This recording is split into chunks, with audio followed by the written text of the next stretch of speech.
Hello everyone and welcome back to another episode of Nostalgic LEGO Set Reviews. Even though it's only been episode 3 of the series and I've only just announced the series, but who cares? Today we're reviewing LEGO Marvel Superheroes X-Men vs. the Sentinels, set number 76022, ages 6 through 12, and a piece count of 336 pieces. This set itself is somewhat based off the hit comic book X-Men Days of Future Past, and it also came out the same time as the movie did. There's also a lot going with this set, as you get 2 builds in this set, along with 6 minifigures, them being Wolverine, Storm, Cyclops, and Magneto. And with all that said, let's get right into it. Starting off with Logan himself, we have our second iteration of Wolverine. And I have to say, he's a pretty solid minifigure. Taking a closer look, you can see that this Wolverine is much like the comics version of Wolverine and less of the actor version of Wolverine. If he also comes with an alternative hairpiece with a calm facial expression if you don't want him to have the mask, but flipping the head over, we can see that he has an aggressive facial expression with some goggles, and it's meant for when you put on the iconic mask that he does wear. Taking a closer look at his torso, we see he has some yellow with some brown highlights on it, with a nice red belt with an X on it. Taking a look at the back, you see the printing continues, and he also has some sleeveless arms with some brown gloves and a brown belt. And of course, he wouldn't be Wolverine without his iconic claws. I've heard some people complain that the claws don't look like they're coming out of him and more like he's holding his claws. While this is true, but there's not really much you can do in terms of Wolverine's claws, so I think with what we got works. Overall, it's one solid minifigure. On to the next one, bub. Next up, we have Storm, and I have to say, this is probably where most of the effort went when it came to the minifigures, because this is one really cool minifigure. She comes wrapped around in this really cool cloth piece. It's just amazing. There hasn't been anything done before or after this set alone.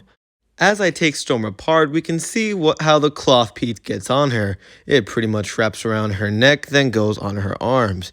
It's a pretty cool piece that I wish LEGO would do more often. Taking a close look at her torso, you can see she has a black suit with some yellow markings on it. And the printing continues on the back, and she also has some brown arms, and she's also showing off a little more of her skin. Taking a look at the head, you can see she has the more aggressive facial expression with the white eyes. And if we take a look at the back of her head, you can see she has a more calm, smiling face with the black eyes this time. For her accessory, she comes with 2 lightning bolts.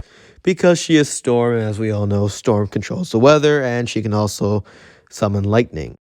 Next up, we have Cyclops, and he's known by many to be the weakest link in the set. Now hear me out. There has been times where Cyclops has wore something like this in the comics, as shown here. But what people really expecting was this version of Cyclops shown here.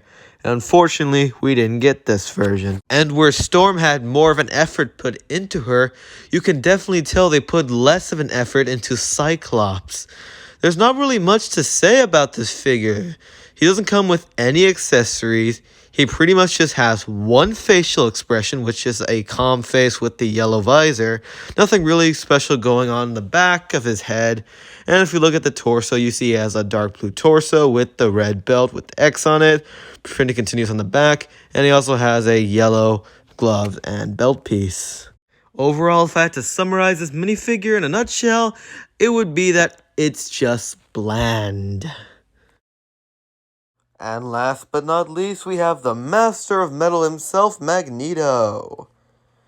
I'm not sure what version of Magneto wears this type of suit, but it's a pretty cool minifigure, if I say so myself. He comes with his iconic helmet in red with the purple outlines on it. And for an accessory, he comes with this white hairpiece that you can put on him instead. And for accessories, he comes with this clear cylinder to put his helmet on. Nifty, I guess.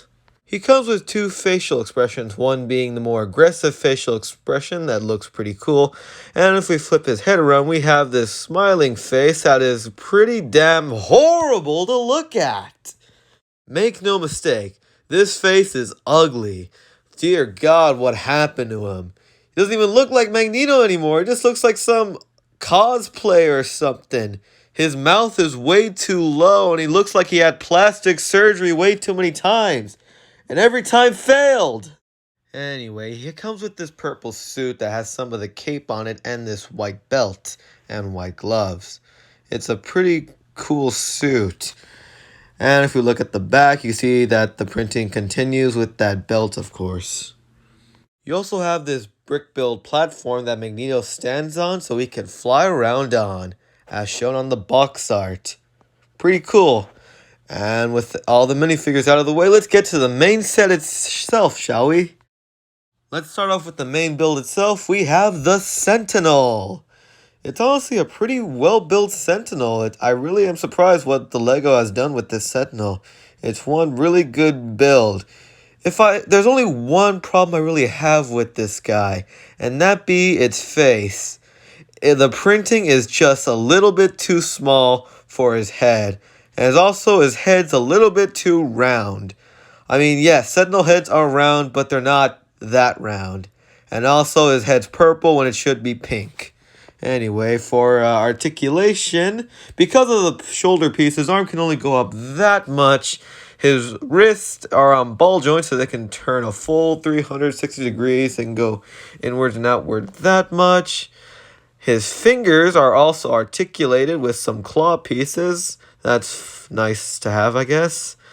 And also, the legs go out about that much. This guy can pretty much do the splits just fine.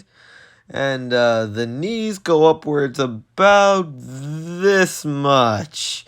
And the knees are also on ball joints, so they can swivel around at full 360 degrees if you want. That's pretty much it for articulation. On the bottom of the Sentinel, he has two translucent orange pieces to represent his rocket boots or jet boots or whatever. For play features, the Sentinel has two flick-fire missiles on each shoulder, and if you don't know how they work, you just flick them and they fly like that. He also has this spring-loaded shooter to represent his little laser beam that the Sentinels has that can come off if you don't want it on him. And on both hands, he has this stud to hold the laser beam. Well, what it also can be used for is, if you have your X-Men figure on hand, you can actually take that figure and have him be connected onto it and have him be like holding or clutching your mutant. Because really, Sentinels are meant to really capture mutants and only kill them if provoked or met with extreme force. And for the second build, we have the X-Men's Blackbird. It really should be called the Bluebird because there's more blue in it than there are black. Taking a little closer look at the set, it's one pretty cool build for the Blackbird with some really nice details and texture on it. It's one solid build for a solid playset like this. Alright, we have two stickers on the front, being this piece and that piece up there. Looking inside the cockpit, we seem to have a handle piece, some buttons, and two seats to put in two minifigures. On both sides of the Blackbird, we have two flick-fire missiles that can be fired like so. And also, if we look in the back, we have this little compartment that can be opened up. Inside reveals a computer with a little Sentinel on it that's a sticker piece, and two more seats to put in two more minifigures. And let's open this up one more time, because in it we also have this box that does come out of the Blackbird. And inside the box, we have some tools. And those tools being a fire extinguisher, a wrench, and an axe. I guess if the Blackbird ever breaks down, the X-Men have tools. Nifty. And last, we have this other feature that lifts up and reveals two spring-loaded shooters that fire off like this. And we're done here. Magneto, launch me at it. I'm gonna shred this thing to pieces. Logan, I don't think that's the best idea. Now!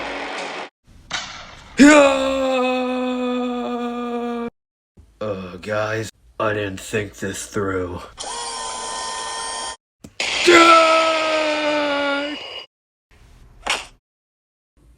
God damn it, Logan. And that's the X-Men vs. the Sentinel set. The set originally cost when it came out $50, but now looking online, you're gonna have to pay somewhere around $60 to $80 for it. So, would I recommend this set? Absolutely. If you're an X-Men fan or just like collecting Lego, this set will please both in that scenario. It's got some good minifigures, 2 amazing builds, and the set can keep you occupied for days. So, go online, look for the cheapest version of this set, and you have one hell of a set.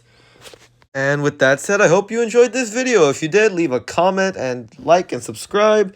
And make sure to stay safe out there. And I will see you guys in the next video. See you around, folks.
Hey, Kitty, we had a few problems when dealing with the Sentinel. So I was wondering if you could send me back a few minutes for preventing this from happening. I'm gonna shred this thing to pieces.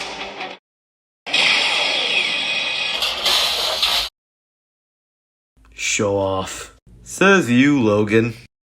Whatever.